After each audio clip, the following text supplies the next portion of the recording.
गिबियावनो बयखौबो बोडोखौरां चेनेलाव बरायनानै लाग्रोनाय जाबाय। दिनै नोंथांमोननो मोननैसो रादाबफोर लानानै फैदों। अन्नानै रादाबखौ जोबजासिम खोनासंलांदो। बिदिब्ला फैदो दिनैनि रादाबाव।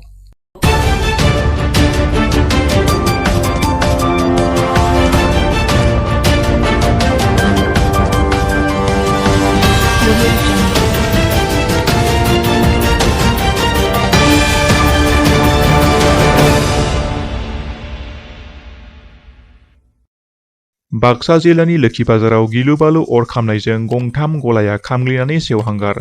थांनाय मैया हरनि 1:40 रिंगासो समाव बाक्सा जिल्ला सिमला पुलिस थानानि सिङाव थानाय लोखि बाजाराव अर खामनानै गंथाम गलाया खामो। गलादारफोरनि रिपर्टनि बायदिब्ला अरा सिगांग्रो सियार, फ्रिज बायदि गलायाव खामग्रोदों होनना मिथिनाय जादों। नाथाय जाथाया माबोरै जानो मोनखो बेनि थि गुमुर गैया। बोथोर गाज्रिनि अखा मोफ्लामनाय आरो सारअन्थाइ गावनायजोंबो जानो हागौ होनना माखासे सुबुंफोरा साननो हमदों। आरो नङाब्ला सोरबा सुथुरा सावना गालांनायनिबो सन्देह खालामनायखौ फोरमायदों गलादारफोरा। जाथाया नाथाय हर गेजेरनि 1:40 समावनो गोख्रों अखा हाबाय थानायनि गेजेरावनो सोमजिखाङो आरो दाबो बेनि थि गुमुर मोननो हायाखै। मोनसे सोमोनांथाव रादाब। सासे बर' बिमाया खेबसेयैनो 3 गथ'साफोरखौ जोनोम होदों। अदालगुरि जिल्ला बेंबारिनि साखाथियाव थानाय बाथियामारि गामिनि सासे बर' आइजो एबा बर' बिमा मरमि बर'आ खेबसेयैनो 3 गथ'साफोरखौ जोनोम होदों। मिथिहोनाय बादिब्ला तेजपुर मेडिकेल कलेज एन्ड हस्पिटालाव मोजाङैनो मोजां बे 3 गथ'साफोरखौ जोनोम होनो हादों आरो दासिमाव बिसोरनि हालोदा मोजां थासारियाव दङ होननानैबो मिथिनो मोननाय जाबावदों।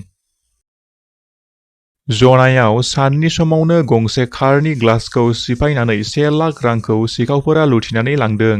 बेंकनिफ्राय बहननानै लाबोनाय रांखौ दसे समनि गेजेरावनो लुथिनानै लाङो सिखावफोरा।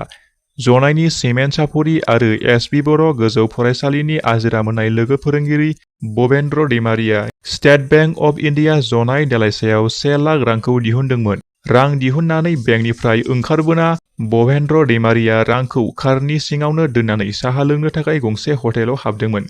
साहा लोंखांनानै हटेलनिफ्राय ओंखारबोनायनि उनाव गारिनि ड्राइभारथिंजायनि साखाथिनि ग्लासखौ बायनाय नुनानै भबेन्द्र दैमारिया गिबियाव रांखौ नागिरना नुयैयाव हमनो हायोदि गारिनि सिङाव दोननाय रांखौ सिखावफोरा लुथिनानै लांबाय।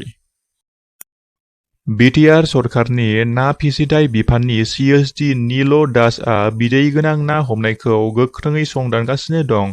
आसाम ना आयेन खान्थि फोसावनाय बादियै 1 एप्रिलनिफ्राय 15 जुलाइसिम ना बिदै दैफुनायनि सम। बेनिखायनो आसाम रायजोनि सिङाव थानाय जोंनि बिटिआर हालामाव मोनफ्लेबाय थाग्रा नाखौ रैखाथि आरो थोजासे ना बांहोनांगौनि थाखाय होखानाय आयेनखौ मानिनो बिथोन होदों।